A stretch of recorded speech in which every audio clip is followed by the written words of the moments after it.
Ravi de nous retrouver, amis fidèles internautes, vous qui avez choisi de nous suivre partout à travers le monde sur la chaîne des grands événements VIP People TV, comme son nom l'indique, s'informer, juste c'est vrai. nee naa leen saa yu ngeen abonné bu leen di fàtte di bës cloche de notification bi ngir mën a jot yeneen vidéo en exclusivité ñoo am mbégteeg bànneex dellu si waat tey ce vendredi 14 février 2025 indi leen beneen numéro actu du jour xool li gën a fës ci xibaar ci bés bi ñu saytu ko tataan ko segg ko faram-fàcce ko indi ko wi sax leen ko fii sur la chaîne des grands événements VIP People TV fi ñu koy tàmbalee en ce 14 février 2025 dañuy dem fële ci Mauritanie fekk ji fa ki nga xamante ni mooy le président de la République islamique de Mauritanie di El Ghazouani jamono ji nag li nga xamante ni daal mooy état de santé jamono ji daal doon na benn problème boo xamante ni daal ñi ngi koy laam-laamee ginnaaw nag ñenn ñi bi ñu jàppee que li nga xamante ne mooy état de santé bu président de la République islamique de Mauritanie Ghazouani egg na daal ci li nga xamante ni moom la ñu tuddee 7e nerf ci biir loolu nag am na benn intervention daal boo xamante ni malgré fan yëpp kenn gisu ko muy secret bi nga xamante ni daal moo entouré woon état de santé bi nga xamante ni daal mooy El Ghazouani di président de la République islamique de Mauritanie jëmale ko daal ci biir yoon daal dañu choisir dem foofu ca Suisse plutôt que Barcelone bi nga xamante ni daal foofu lañ ko yóbboon pour mu faju ji nañu déglu ji vidéo bi dellu soit. Le président mauritanien Mohamed Ould Ghazouani a disparu. Depuis plus d'un mois, il n'a pas été vu en public, n'a pas présidé les conseils des ministres et n'a exercé aucune de ses fonctions. Son absence prolongée suscite une profonde inquiétude parmi la population mauritanienne. Son état de santé est alarmant. Il a été hospitalisé il y a quelques semaines en Espagne, à Barcelone, où il a subi plusieurs opérations. Son état de santé s'est dégradé. Il a dû se rendre cette fois en Suisse en urgence en écourtant son déplacement lors de la dernière séance du sommet de l'Union africaine.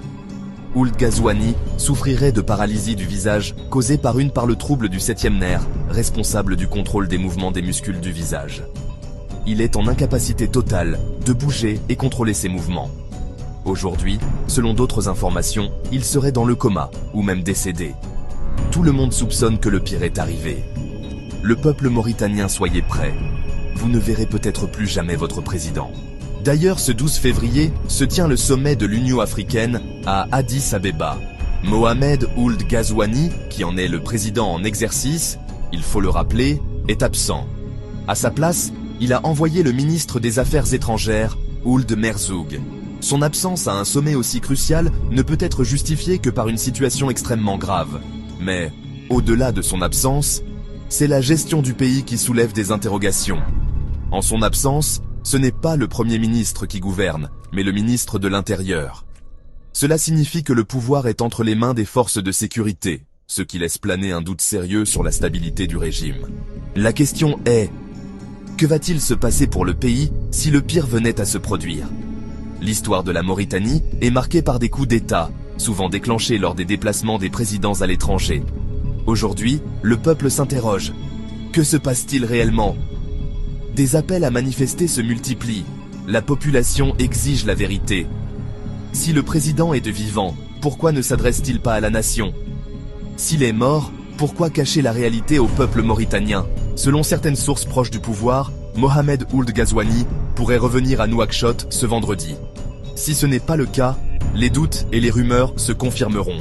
Le peuple mauritanien ne peut plus rester dans l'incertitude. La nation est laissée à l'abandon, sans aucune information.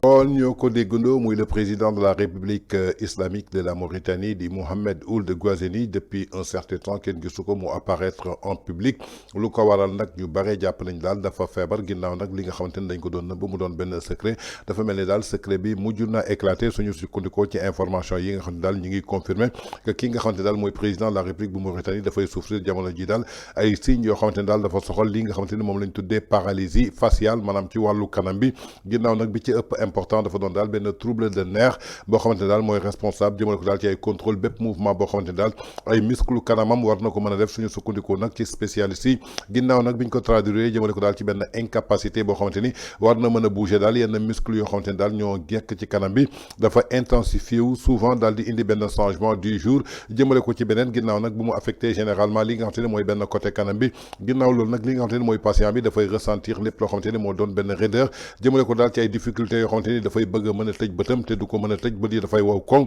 mu doon daal exactement li nga xamante ne tey moo arrivé ki nga xamante ne daal mooy président de la République bu Mauritanie ginnaaw nag bi nga xamante ne mooy dernière tournée africaine bi nga xamante ni tey jii malheureusement kenn gisul benn yoon fi nga xamante ni tëj na ay bëtam muy gauche jëmale ko daal ci li nga xamante ni mooy douleur bi nga xamante ni daal mi ngi koy dund mu obligé ko daal mu daal di écourter li nga xamante ne daal mooy visitam ba noppi daal di jël li nga xamante ni daal mooy avion privé pour dellu dem faju ji foofu ca suite ginnaaw nag ki nga xamante ni daal mooy Mohamed Bouamatou moom ci boppam auparavant dafa doon dem benn voyage boo xamante ni daal du dara lu dul benn traitement bi nga xamante ni mi ngi ko doon defee foofu ci Barcelone ñi ngi ñaan daal que yàlla wéral ko indiwaat ko ci jàmm ginnaaw nag bi ñuy adressé lépp loo xamante ni mooy seen vœu pour un prompt rétablissement jëmale ko daal ci ki nga xamante ni mooy le président de la République de Mauritanie di waajur bu góor bu Tayeb jëmale ko daal ci Mohamed Bouamatou di président Mohamed Gawzani bi nga xamante ni daal moom moo nekk jamono ji foofu ca Suisse ñi ngi adressé daal également ay vœux yoo xamante ni daal pour sa prompt rétablissement jëmale ko daal ci président de la République bi nga xamante ni daal mooy Mohamed Abdel Aziz ginnaaw nag bi nga xamante ni moom ci boppam dafa bañ li nga xamante ni mooy bépp droit boo xamante ni daal dafa war a dem faju ji foofu nga xamante ni daal mooy ca États-Unis muy daal li ñu fësal ci li nga xamante ni mooy état de santé boo xamante ni c'est inquiétant pour le président de la République islamique de la Mauritanie.